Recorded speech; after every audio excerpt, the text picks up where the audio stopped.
The first question that we are going to solve is d square plus 4d plus 8 operating on y is equal to sine 2x plus e raised to 2x. So we will find yc first. To find yc, we solve the auxiliary equation, and if your calculator is advanced enough, you can get the roots very easily.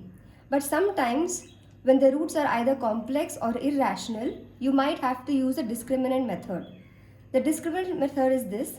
The value of d will be minus b, which is minus 4, plus or minus square root of b square minus 4ac upon 2a.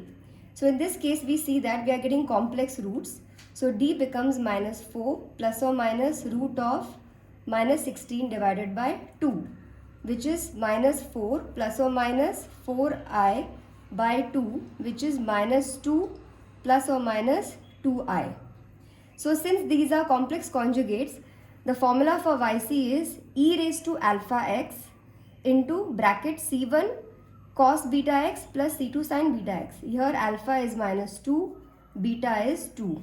So you will get e raised to minus 2x into c1 cos 2x plus c2 sin 2x.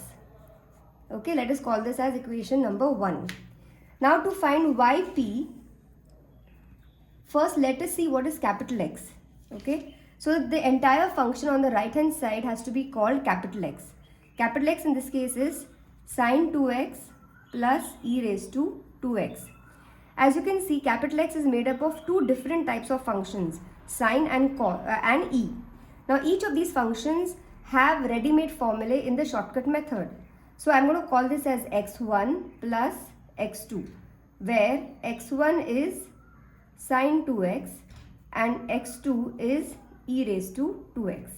So therefore, what will be yp? Yp is going to be yp1 plus yp2.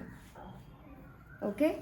The formula for yp, the general formula for yp is 1 upon f of d operating on capital X. So yp1 is going to be 1 upon f of d.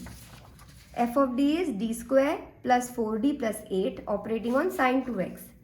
So d square plus 4d plus 8 operating on sin 2x. If you refer your notes, this is case 2. The value of a here is 2 and minus a square is going to be minus 2 square, which is minus 4. Okay, now definitely f of d is not going to be 0. F of minus a square is not going to be 0 because minus 2 is not a root. But we will still check. F of d square is d square plus 4d plus 8. Therefore, f of minus 4 is minus 4 plus 4d plus 8, which is 4d plus 8 plus 4, which is not equal to 0. Okay. So therefore, applying the formula as given in case 2, this will be 1 upon f of minus 4 operating on sin 2x, which is 1 upon 4d plus 4 operating on sin 2x, which is 1 upon 4 into d plus 1 operating on sin 2x. Now you know very well that you have to get rid of the d until you get yp. So you cannot have d in yp. So you multiply and divide by the conjugate of d plus 1. So the next step is I take the constant out and I multiply and divide by the conjugate of d plus 1, which is d minus 1. And now I operate this on sin 2x. You also have learned that we must operate the d in the denominator first. So I will substitute for d square minus 4 minus 1. Okay, so I will get minus 5. 1 upon 4 into minus 5 is 1 by minus 20 into d minus 1 operating on sin 2x. So therefore, yp1 is minus 1 by 20 into d minus 1 operating on sin 2x is derivative of sin 2x minus 1 into sin 2x.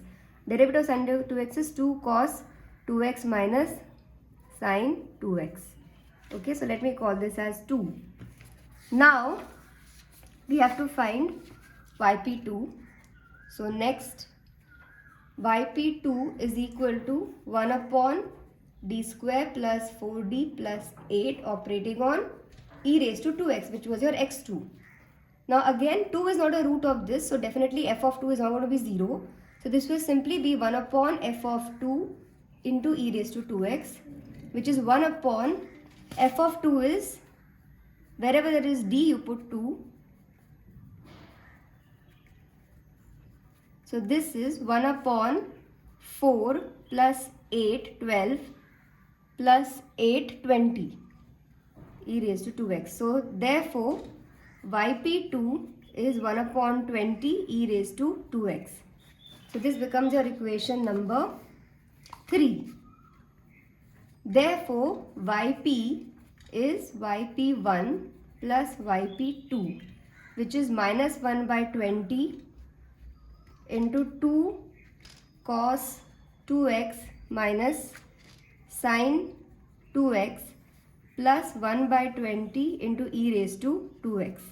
So this is your yp. Therefore, the general solution of the equation is y, which is equal to yc plus yp.